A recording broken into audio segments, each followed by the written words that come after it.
Sulfur cubes have already changed the game so much, but it's now time to see if they can be turned into an actual secure door. I managed to do the same with vibrant visuals, however this could be slightly trickier, but as you'll see I end up making something so cool and genuinely a first of its kind, so let's sit back in Minecraft. It feels very good to be back here on my creative testing world. Once again, looking at this sulfur cube, this is something I made in the last video. Look at this. This is so cool. Of course, this is using an invisible sulfur cube, which is being dragged by a boat underneath. And, I mean, it looks like a proper working conveyor belt. I mean, we even got a fully functioning wrecking ball as well. If you've not seen the last video, please check it out after this one. However, it's now time to start working on the sulfur cube door. And I'm not exactly sure how to go about doing this in the best way possible, but I want to try first of all start with the invisible sulfur cube, because as you saw, this just looks like a regular block. There is nothing, you can't tell. I mean, it is excellent.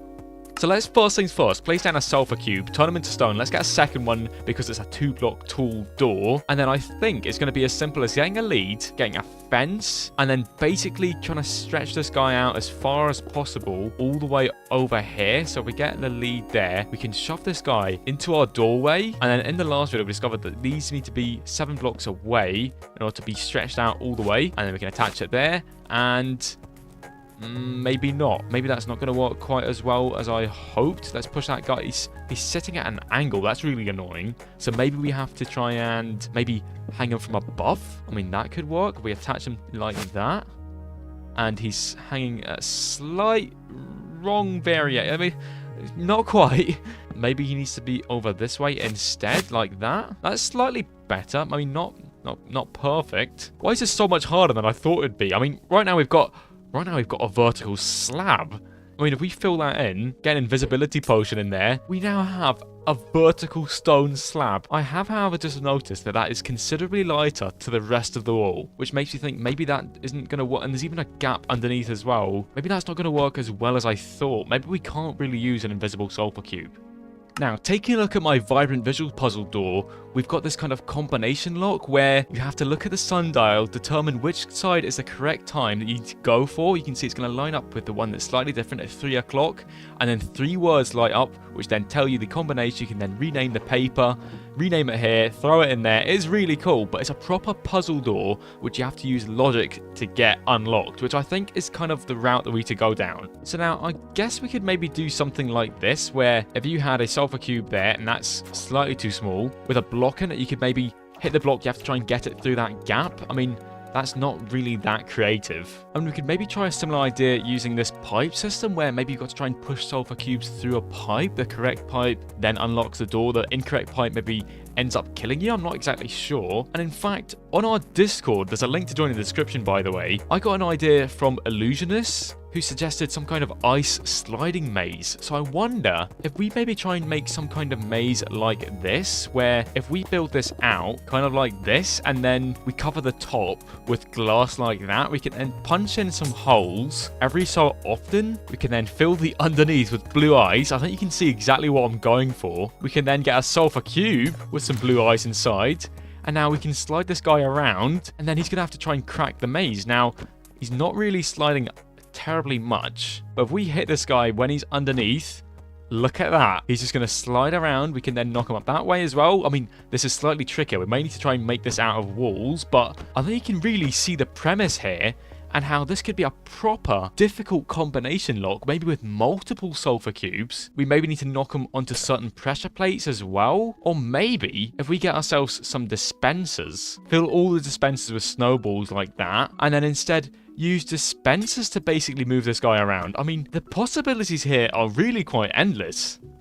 So let's first of all create our maze, and I want to do that kind of like a big circle. I think that'll be really, really cool. And so we have something like that. We can then extend out the blocks, 2 blocks either side, and then just start to work in towards our circle like that. And that looks pretty cool. Okay, we can then fill all that in with stone like this. And now if we come here, we can then use the fill replace command. We can then turn it all into blue ice. That looks really cool. Now, right in the very center, I want to make some kind of little room that we can store our sulfur cubes, and I think we're gonna have to have 4 sulfur cubes, and then they can work their way out of the maze and then work their way to pressure plates. And I'm gonna have a pressure plate there, probably one here, there, and then one right there as well. And we can start trying to design some kind of maze to get to these pressure plates. I want this to be as tricky as possible. So I'm thinking something maybe like this for this first one. And maybe that could be like the easiest one. And we can make it snake round this way as well. And in fact, maybe to get to this other one, you need to go around this one first as well. And it kind of ends up with something like that, which looks really cool. And then I think the different blocks that we'll use will go for diamonds, gold, probably emeralds as well, and then some copper. And we can place these guys in like that. And they've already started moving around. Okay, we need to try and get these guys in there and then locked in there as well. So maybe if we were to simply have a piston in there and then we can place a torch underneath to activate it like that, drop that guy back in there, and then we can do the same for all of these other doors once we get all the sulfur cubes back in here. And so now that we've got that done, I basically want to try and replace all of these stone blocks with something slightly bigger, so we've got a little more wiggle room. And I think for that we could maybe just use walls. I'm thinking maybe some mossy cobblestone walls, and that is not what I meant. Why did I do that? And just like that, the maze is back. Not exact, but that made me think, why don't instead we replace it with some waxed, weathered, or exposed rather, copper bars. I want to make sure I actually replace it this time. Look at that. Okay. That is so much better, and we've got so much more room to play with. Now, we do need to slightly alter the maze, that's okay. But when you see it now, that's a lot more room to play with. And in fact, let's build these walls back up. And that's purely because, like we discovered earlier, the sulfur cubes were actually getting caught on the blocks themselves. And we don't want that. But let's get our sulfur cubes in there. And in fact, why do that when we can get ourselves a dispenser, place that right in the center with our sulfur cubes inside, and then maybe right here, kind of overlooking everything, we can have a button which will then spawn in the sulfur cubes. And so now with it all hooked up, when we press this button, it should create all 4 cubes. And whoa, okay, maybe that's not the best way to do it, and it's created 2 buckets as well. So in fact, yeah, maybe instead of having them all in the one dispenser, they should maybe be in the corners like that. I think that's a much better way to do it. And we can also wire it up so that these pistons are then going to drop as well. So maybe we have that run into that like there, and then same round this side as well. And then that's a lot of torches. I know this is slightly confusing, but if we connect that up like that and then bring the redstone down and around, and then right here, we can run it off on a delay into a copper bulb, which can then be getting watched by an observer. And in fact, let's have the copper bulb over by a block. So now, if we press that button, you will see they spawn in, the pistons then drop, and you are now ready to solve the maze puzzle, which is so cool.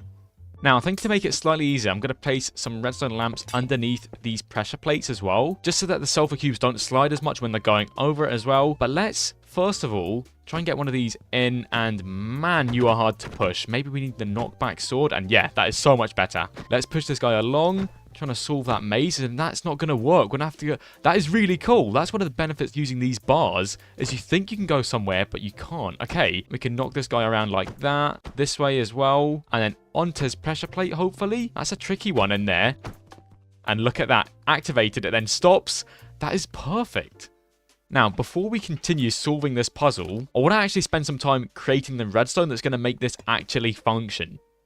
I'm going to get some of my favorite mossy blocks like this, and I'm going to start working actually creating kind of like the entranceway. And whilst I'm making this, I want to thank you all very much for getting the channel to 49,000 subscribers. That is crazy. We are so close to 50k. And thank you as well for all the channel members supporting me directly. That's really appreciated. But what I'm basically doing here is I'm going to start working on a staircase that then goes down to where we can then go into this kind of like arena. We'll even get some stone slabs in there as well. And like I was saying earlier on, we've got a lot going on in the Discord with people giving some great suggestions. We've even got a community server that's in the works as well. So yeah, to say a lot's going on is kind of an understatement. But now that we are down here on the ground, let's start work and getting some more moss in there as well. But I really like how this is looking, where it works its way down and you stand up here. Imagine this is where you enter. You come here, you can then activate the puzzle, work your way down here, and I'm thinking the door will be right here. And then that will essentially act as your way out of this place. And I'm thinking maybe some kind of big lava door would look really cool. I mean, if we've got some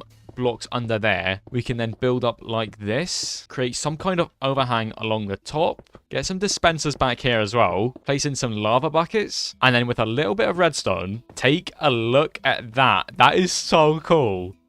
And then this is going to be the door in which we have to cross through. We can get some stairs up here as well, just to make it look a bit more detailed. Maybe have the stairs kind of at an angle as well, with some kind of slab right in the middle. Okay, look at that. Getting better. We'll even throw some walls in there as well, and even on the way down. And now that just looks so cool. It's like a big lava portal, which can then open up once we solve the puzzle. Now, before I continue building this, I want to actually connect up all of these pressure plates. And like I said, that is not going to be too difficult. Let's first of all create a redstone line underneath, which is then going to work its way to what's called an AND gate. And we need 4 blocks here with 4 redstone torches as well, and then redstone like that. And the reason why it's called an AND gate is because this torch, this torch, this torch, and this torch all need to be off in order for the redstone to then be powered on. So again, if that was on, then this is off. And so I think you can understand why we have done that. That's basically so we can run redstone in like this. This one can then connect all the way up to this redstone lamp here. This one here can then connect in like that. And then the last one can then be very simply connected in like that. Okay, cool. And that is so simple, that redstone. But I do want to get a gold block and then a note block as well. And basically replace these blocks with the gold. And then put the redstone torches back. Get in some note blocks. And then basically change these so they've all got a different sound, and then it's going to get to here, which can then run all the way up to our dispensers up here using a very simple, straightforward redstone line. But it could also branch off here as well to create a very simple little jingle, which means it's back to the detailing work, and then this is going to be finished. I mean, it's just a very, very simple stone wall using just the same assortment of blocks, and then just a little bit of moss and some grass on top, which creates this fantastic sulfur cube puzzle arena. Let's activate the puzzle, take a look at that, and then they drop down. That is so cool. Now, let's first of all try and crack one of these. Now, it doesn't matter which one goes where, so let's first of all... Whoa, okay, that worked in our favor. Let's get this guy in there. Perfect. I'm going to move to my hand so it's slightly gentler, and we can even push this guy as well. And then that's one activated already. Let's next go for gold. And I think gold should be slightly heavier. And it is. Okay, cool. I'm not sure why emerald is so light. I thought that would be the heaviest, but apparently not. Perfect. There's the second one. Let's now try and go for that one there. And it looks as though in order to get that, we're going to have to move this one out of the way. So let's send the gold one all the way down there. And no, this went in the wrong place. Okay, there we go. He's nearly there. Let's keep sending him and knocking him back and forth. Okay, cool. And then we want to really gently push this guy along. And there we have it right there, activating that one. Let's try and get the diamond block in now. And again, this will be another... apparently not a heavy one. Okay, and it's looking like the diamond block is going to go over this side. It wants to go this way, and look at that. We've been fooled by the rods. We need to go the long way around. That is crazy. Okay, I mean, this really isn't the most difficult puzzle, but man, it is cool. I mean, imagine this. We recently hosted a competition on our Discord, an escape room competition. Imagine something like that where you've got to really take your time and properly figure things out. I mean, this is so cool. What an interesting way to unlock a door. But let's get that last one in there, and look at that. And it unlocks. Okay, and take a look at that door slowly coming down. I mean, what a fantastic arena, and what a dramatic way to enter your base. And it looks as though the base is the copper golem security door, which is another video you should definitely watch. Thank you very much for watching. It really is appreciated.